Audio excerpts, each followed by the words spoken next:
Welcome to my channel, and thank you for choosing my video to watch. This video is actually part of a longer video that I made about investing in stock market for the beginners under the title Complete Guide on How to Buy and Sell Stocks in Canada Bourse with Questrade. I will also put the link of that longer video in the descriptions below this video. So if you find this video helpful, make sure to check that as well. Also, please make sure to comment and tell me your questions if there is any. I will answer as much as I can, and give me any sort of criticism, positive, negative, and tell me what you think about it. So thank you once again, and without killing time more than this, let's just jump right into the video and see what I've prepared for you.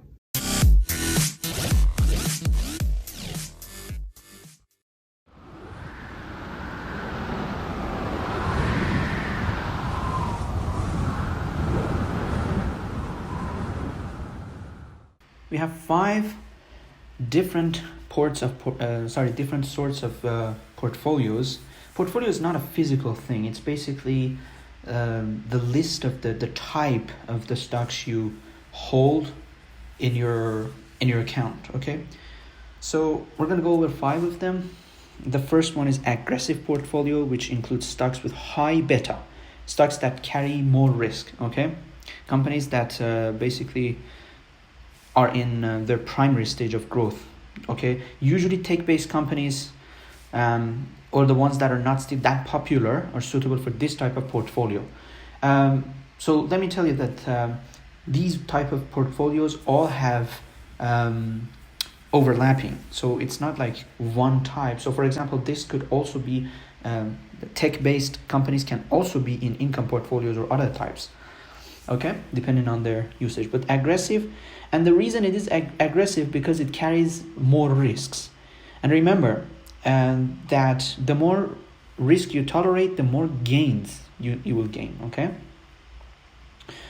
the second part is defensive portfolio, which I don't know why I typed it like that. It's a typo, so apologize for that. It's defensive portfolio, so which is the least risky of the five. It contains stocks that people use, the products that people have everyday use for them. So whether the market is up or down, people still need those products, such as bread, okay, such as anything food related, such as soap. If a company produces, for example, soap, it's stock, or things that people use on an everyday basis, things that people need, whether the market goes up or down. For example, iPhone, you can postpone buying an iPhone or a phone. You just buy it for, 2 years, 3 years, 5 years, whatever. But bread is something that you need on a daily basis. Okay, so that's why it is the least type of risk in terms of risk. Okay, the third one is called income portfolio. You can actually put the stocks of companies that are giving dividends to their investors. The best of them are REITs, or real estate investment trusts, which, as I said, in Canada are mandated to pay the dividends per month.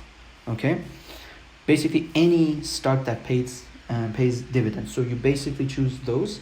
You put your money in with the hope of receiving a steady income. Let's say you have 100,000 and you don't want to put it in a savings account because it gives you the most that it can give you, 1.7 or 0.7, whatever. But if you choose stocks that can give you 8%, sometimes 10% dividend yield, it is far better. You can get far more money every month. Okay, so that's income portfolio. Let's go to the next. The next one is my interest, a speculative portfolio, the one that contains IPOs. Okay, so it has high level of risk. It's like the aggressive one, but it could be also the most profitable. Again, the more risk you take, the more profit you can get. As I said, tech-based companies, or the ones that they have just one product, can be suitable for this type. But be aware that creating such portfolio requires time. Yeah, it requires time because you need to know which stock you're choosing. My portfolio, for example, includes only one stock, and that is Very Good Food. And I didn't buy it when it was IPO'd exactly. I bought, I think, a month or 2 months after it was IPO'd, but it was pretty much new, and it was a penny stock. So that's why the risks are always higher, but the gains are always higher too. Okay. The last one is called hybrid portfolio, which could be a combination of all of the aboves. Okay.